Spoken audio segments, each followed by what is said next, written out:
You're tuned in to the Dr. Kinney Show, and I'm your host, Dr. Erin Kinney, a naturopathic doctor and speaker dedicated to unraveling the mysteries of your body and guiding you back into balance. Let's get started. Hey, real quick, guys, before we start the episode, I want to share something that I'm really excited about. I know how hard it can be when your hormones feel out of balance, low energy, mood swings, and not feeling like yourself, which is why I created the supplement line Optimal Harmony.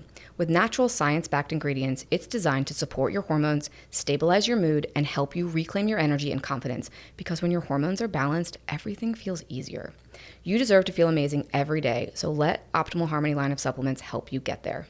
Check out the show notes for details on how to purchase and to find an exclusive discount code for my podcast listeners. Take care, guys. Hey, everyone. Welcome back to another episode of the Dr. Kinney Show. This week, I'm really pleased to have joining me friend and colleague, Dr. Daniel Johns. He was on the show maybe 6 months or so ago, but we're bringing him back again, and we're going to have another conversation about mold and Lyme. He is an integrative medicine chiropractor and is owner of Elevate Life Clinic here in Annapolis, and we share a ton of patients. He does, I like to think of as a magician.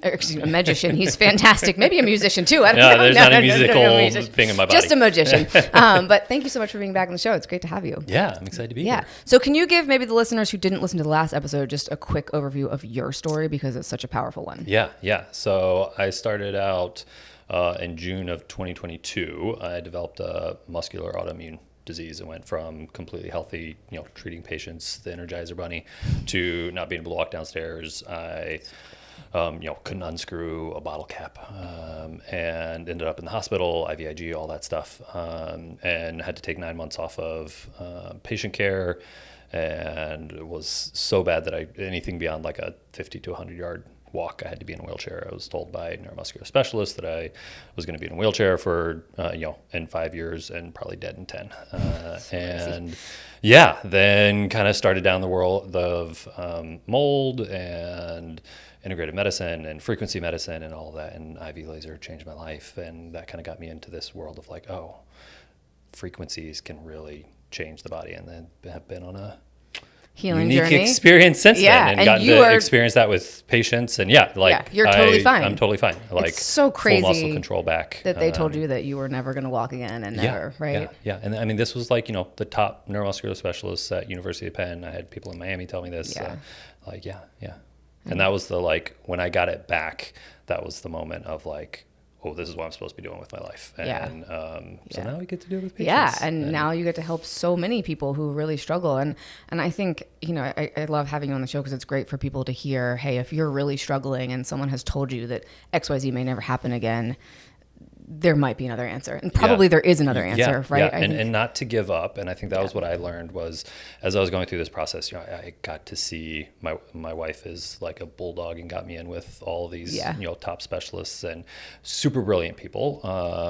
And I realized even the super brilliant people can be wrong. And basically they just missed things, right? They didn't find the underlying issue. Yeah, exactly. So I think, the message on the show is always make sure you're working with a provider that is going to go the extra mile to find out, hey, this is really what's causing your body to freak out. Yeah. Because the body is so amazing at healing, right? And I know you see that like every day. You see these people that like can't walk and they've been told this is never going to happen. And then they're, Yeah. Well, and that's always my message to patients is I see it day in and day out. Like the body has an amazing ability to heal, and you have to be able to remove the roadblocks. Mm-hmm.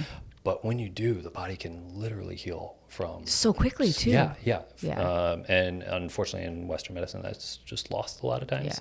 And I think the body wants it. I know the body wants to heal. Your body wants to be well. It doesn't want to be attacking itself. And I think this is something that I feel like Western medicine really doesn't do well, is the autoimmune piece, right? Absolutely. I think they're just like, oh yeah, you've got an autoimmune disease. Your body's going to keep attacking itself. And if you think about it, it makes no sense. Right. Your body is about self-preservation. Why would it attack itself? Absolutely. And maybe we can talk about it a little bit. I mean, in most autoimmune cases, I know you see, you heal so many autoimmune cases, and Lyme, mold are probably the two biggest things, correct? Yeah, absolutely. You want to talk about that from your perspective? Yeah. So we see lots and lots of Lyme and mold. Obviously, I had my journey with mold, so we kind of gravitate to those patients. Yeah. But I have found whenever you dig deep enough on every single autoimmune case that has walked through our clinic, we always find an underlying toxin. And it just makes sense, right? Like if your body is completely healthy and then all of a sudden you develop this autoimmune condition, there was something that started. And that was the thing that just kept going in my mind when I initially got sick. I was like, there was something switched.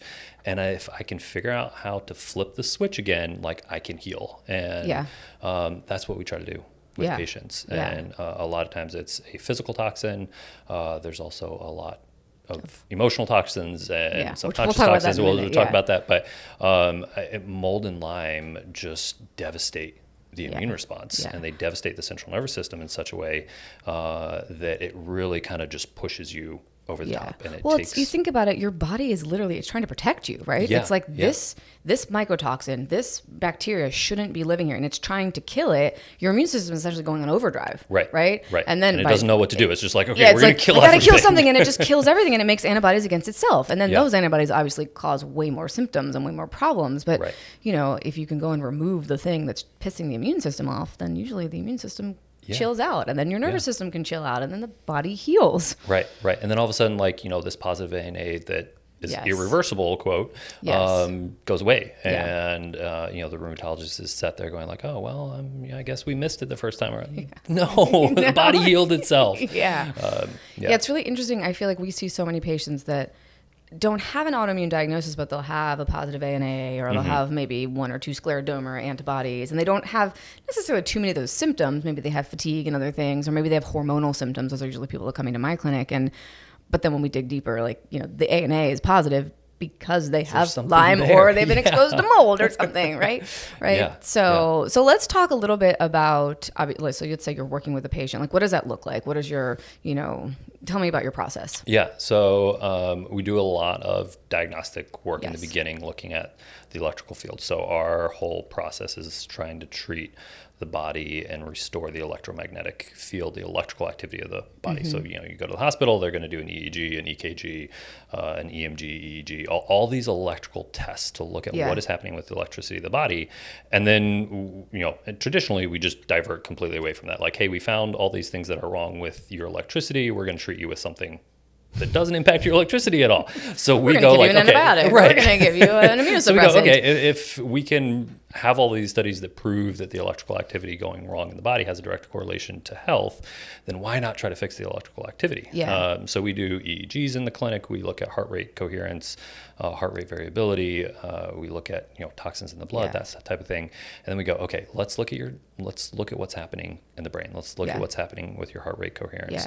And that tells us what's going on with your electromagnetic field. So when we have an electricity in the body, electricity also creates an electromagnetic field. And there's numerous studies done that show your heart creates an electromagnetic field that's so strong it can be picked up 7 feet away. So crazy. So when that changes, it changes your brainwave activity, and then we get into a chronic stress state, and we get into sympathetics, and you can't heal when you're in sympathetics. So you talked about that a lot on the show. So what we look at is like, okay, here's the electromagnetic field. What are the toxins that are breaking that electromagnetic field? So if you think about yourself being kind of this electromagnetic field puzzle, what is the toxin that breaks it? A lot of time it's a mold or a Lyme or heavy metal or something. What is the thing that causes that electromagnetic field to stop or to slow down drastically?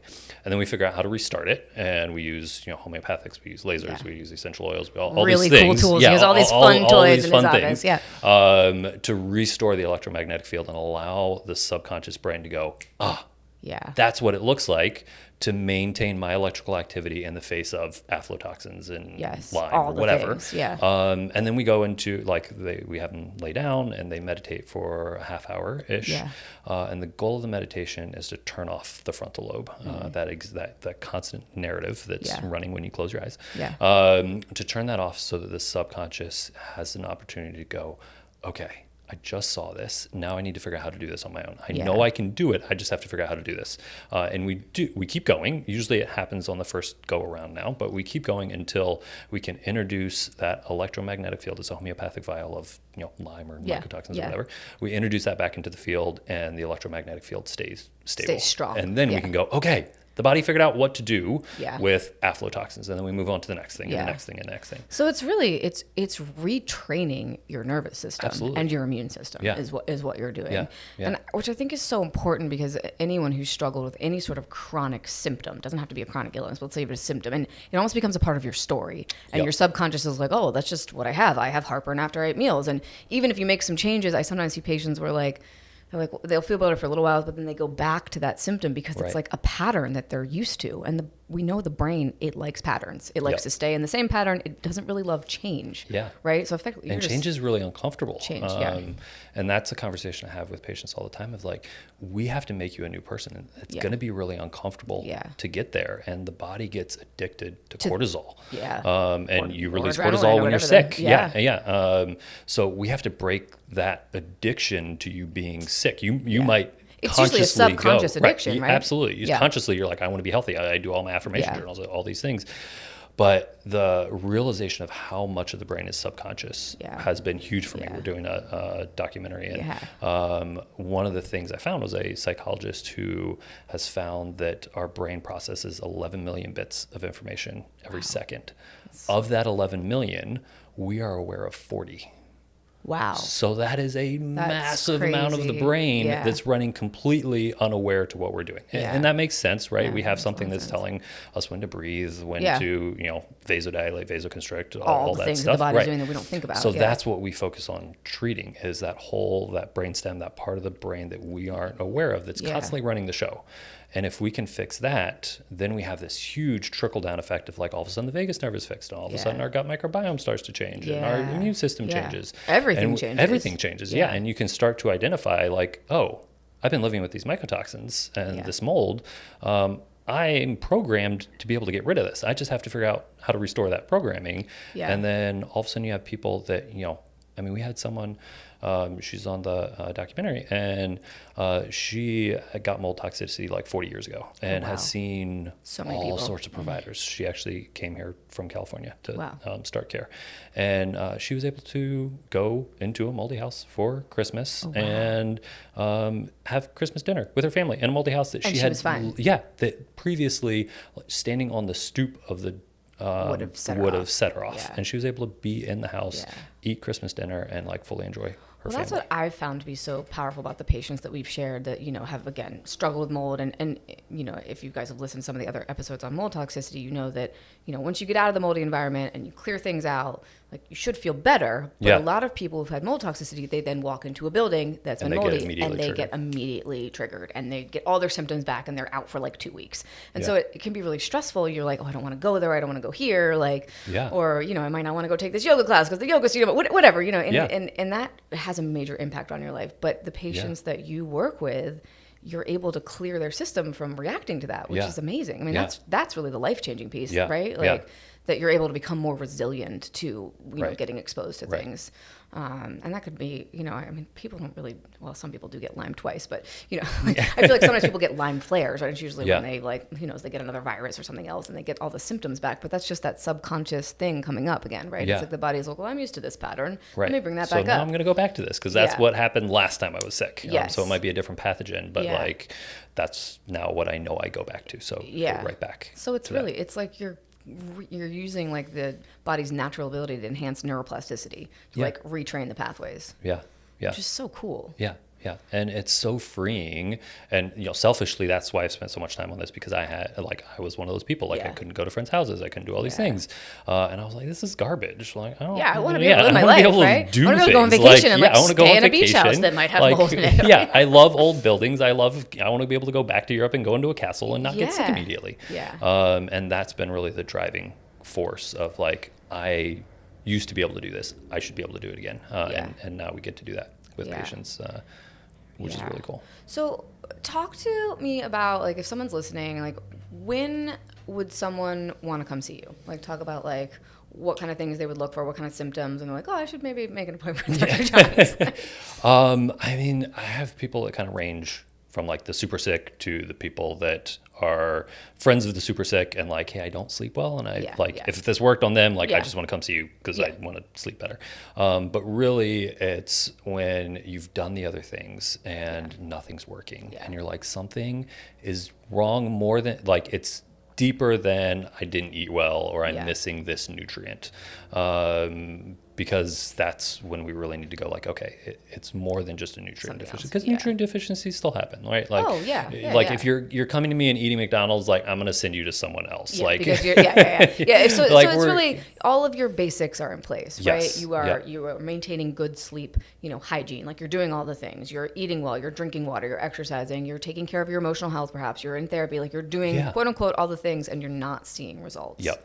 And I will send patients to him where, they're coming in, they have all these hormonal symptoms, and we uncover a couple of things, and like we try to do some things, and like we just don't see any movement. Like we're like, they're not getting better at all. Yeah. And sometimes we can see certain markers in the labs. I'm like, oh, they might have, or they maybe, I'm like, yeah, maybe there's mold, or, maybe the 1 or 2 Lyme markers or something. But it's really like, if you're doing all the things, or you've tried different protocols and you haven't seen results, this is where this type of medicine can be so helpful. Yeah. Right. Yeah, absolutely. Or I would think anyone that's like also just been stuck in a pattern, like maybe you're like, okay, the symptom is better, but I still keep going back there, like whenever I enter XYZ place, or which could be mold, or could just be, some other pattern that your body's been stuck in, right? Yeah, that, or the like, this has happened multiple times, and like I fixed it the first time, and now it happened again 2 years later, and then it happened like this happened 5 years ago. Like that is another sign where they kind of get better for a while, but then they slip back to the old pattern. Right. Yeah. Well, then let's talk a little bit. I know, we see a lot of patients with like multiple food allergies and I know you do a lot of work with like allergy. Yeah. I mean, and usually when you calm the immune system down, you're going to get your allergies. But can you talk a little bit about your allergy protocols? Yeah. So allergies still kind of go back to the central nervous system, especially when we have someone that comes in with multiple allergies. And when you look at the where the allergies start. Allergies typically start around a traumatic event that the brain doesn't want to process. And instead of processing the trauma or the parent's trauma or whatever, it identifies like, hey, it's gluten, or it's potatoes, or is grass. And if we can calm the central nervous system down, get that subconscious to start working properly around that allergen, the allergen just disappears. Which is so crazy. Majority, and I used to do a technique for treating allergies, and we would go through and like laboriously treat every single allergy, and it took forever. But now when people come in with numerous allergies, we go, okay, you have all these allergies. We're going to fix the central nervous system, and then we're going to see what happens to the allergies. And majority of the time, like 75% of them, 80% of them disappear without ever having to physically treat the allergy. And that's just super freeing for the patient. It's interesting, and maybe we can talk a little about this. I think sometimes people hear like, you're saying like, oh, it was after a trauma, or there's a bit of emotional thing, and some people are like, oh, I'm not. What do you mean this is an emotional problem? And I think sometimes people hear that as like, wait, is this all in my head? Is this? But it's not, right? No. And I mean, there's a lot of research linking trauma with autoimmunity. So that's like well established in the research. Essentially what happens is the subconscious can't tell the difference between a traumatic event, and this could be large T or little t. This could be like, hey, I didn't have the greatest relationship with my dad when I was growing up, or my sibling was kind of a jerk to me sometimes, because siblings do that.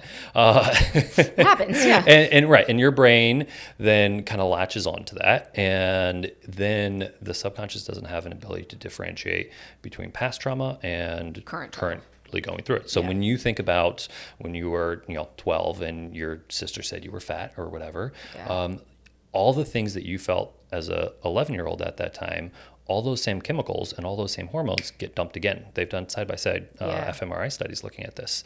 And when you think about the trauma, your body reacts the same. So we have to try to break that cycle. Stop thinking about it. Right, so that the subconscious can function better. And it's not a like, hey, we see so many people that have gone through lots of therapy and done all of this, and they're like, I'm good on this. I'm like, yes, cognitively you're good. That's what therapy is all about. It's allowing you to function in life. We have to fix still that subconscious broken piece. subconscious piece, because that's still telling your body that you're in fight or flight And every time you think about it, or every time you're in a situation where that gets triggered in the subconscious, you go right back into a sympathetic overdrive. And you might not even know you're getting triggered, especially if you think about like all those things that are happening the subconscious doing. You might walk into a room, there might be a small thing that looks like something that looked like you had in your room when you were 12, and that triggers your subconscious, but you have no idea. Right, because it's processing as 11 million bits of information. You're aware of 40. So there's so many times where, we'll treat someone, as just happened yesterday, and the patient goes, I feel so much lighter. Like, we weren't even treating for that. She was like, I feel so much lighter after yesterday's treatment. She's like, I just felt like a decade's worth of stuff just dropped off my shoulders.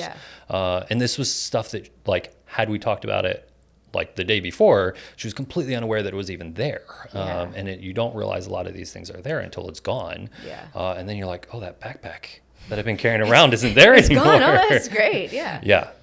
And it's just it's literally taking a load off your nervous system. Right. So then your brain doesn't have to be worried about those 15 million things it was worried about. Just a lot of things. I mean, there's so much information that your brain is processing all the time. So no wonder we get tired.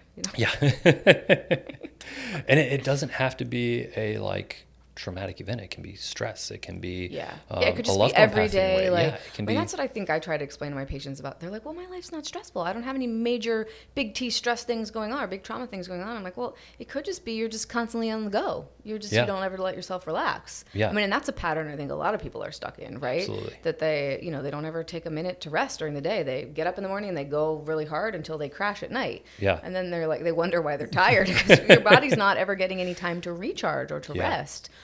So it could just be, you don't have to have had major emotional trauma or major, for your body to be stuck in a pattern, right? Yeah. I think it was Daniel Amen, the neurologist, who was like, you don't get old and you don't get brain deterioration because of getting old. It's because you have poor habits and you haven't made the right life choices and you continue to stress your brain out. And that's what we find so many times is like your brain isn't getting worse because you're getting older. It's because you have bad habits and you've continued to do these bad habits over and over and over. So the same thing happens with autoimmunity and the subconscious and all that. So let's talk a little bit about, I know a lot of stuff you're working with like the electromagnetic field. What about things that we're exposed to all the time that disrupt our electromagnetics, like cell phones, computers, TV, like Wi-Fi? What is that doing to people? From your perspective? I think it's causing just an underlying stress, which is why we're so much less resilient. Makes sense. And I've talked to so many mold providers that are like, I've been treating mold for 40 years, and there's been vastly more people that are mold affected sick in the last 5 years than there ever were before. And do you think it's because of all the electromagnetic stuff that we're exposed to? Yeah. And you think about all the electric cars now and everything in our homes. And I mean, can you go anywhere where there's not Wi-Fi? I mean, well, you can. I feel like I will occasionally go to conferences and they will have like a completely electromagnetic free zone. And you walk in and it's an interesting feeling. You walk in and it does feel like a weight gets lifted off. It's just so calm. Not that, like I'm sitting here, clearly there's Wi-Fi in the office. We're getting exposed to a lot of stuff right now and I don't feel stressed. But when you go and you remove that, there is like, I don't know, a little something bit of a that change. Goes down a little bit. But that is interesting. So people are they're less resilient to mycotoxins and other things that they may have been. And I think we're spending less time outside. So we're inside more. We're around all of this. We constantly have our cell phones on us, which is disrupting the electromagnetic field. And we're getting less of this connection with Earth and the sun and all of that to rebalance us. And that's really what we need is that connection to the Earth and connection to the sun. So get outside. Even when it's cold. I know it's freezing here right now, but I think sometimes actually the cold outside can be really, really good for you.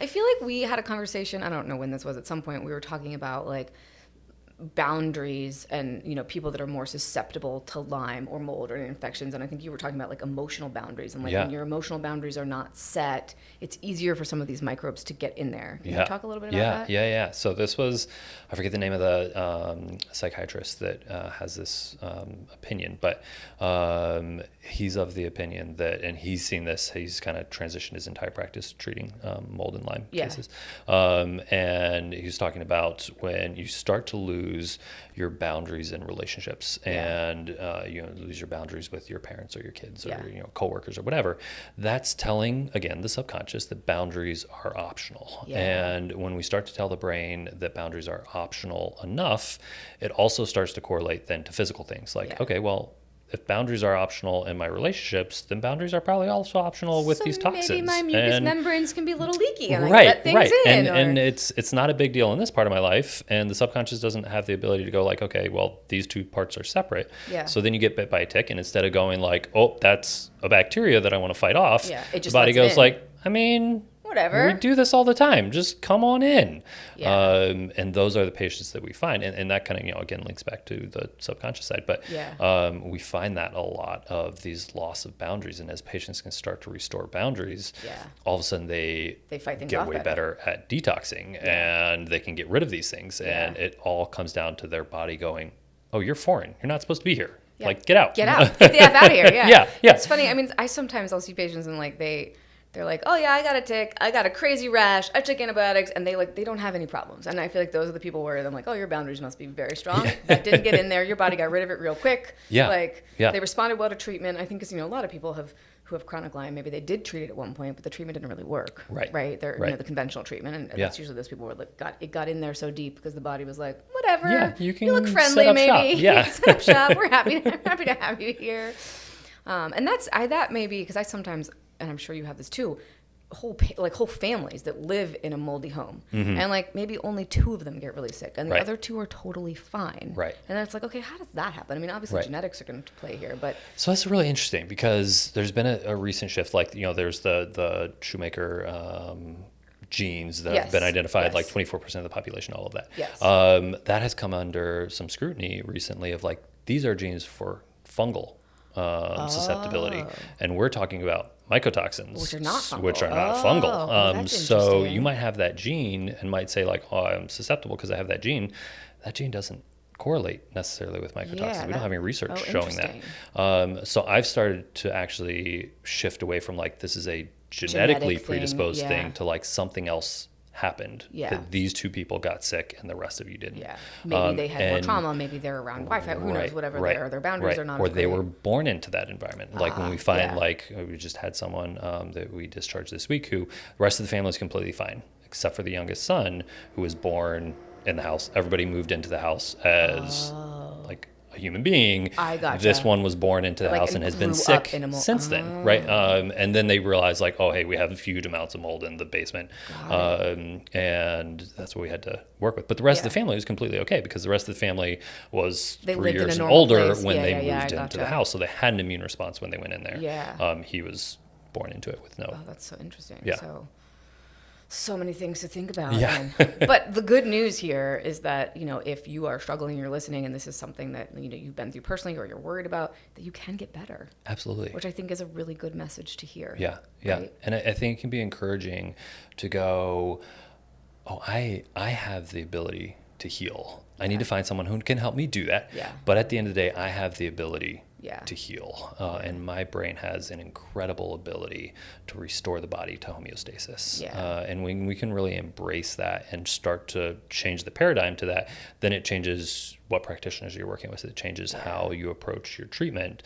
Instead of everything being external of like, I need to find the next supplement, I need to find the next medication that's going to work. It goes, okay, well, how do I fix my body and then allow my body to get better? Yeah, which is a great way to end. So anything else you want to share? Or? No, I think that's a good message to end on. Yeah. Like, where can people find you? You want to talk a little bit about so we're in Annapolis. Elevate Life Clinic is my clinic. I have a very small podcast, nothing compared to the Kinney Show. Yeah. But really, I have like 4 episodes, and the goal of those episodes are to further explain the subconscious and the electromagnetic field and all that. So it's called The Healing Journey. If you are interested in this and like, he didn't answer all my questions, go check it out. Go check it out. It's also on our website.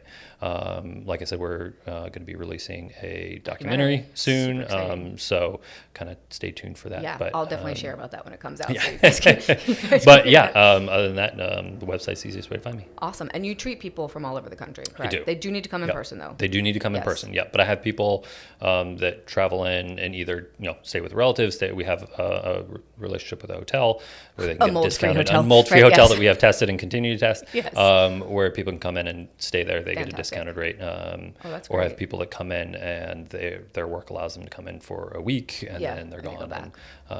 Which is awesome. Yeah. Well, thank you for doing the work that you're doing, and thank you for being on the show again. Yeah, thanks for having me. Thank you, everyone. We'll see you next week. Thank you for tuning in today.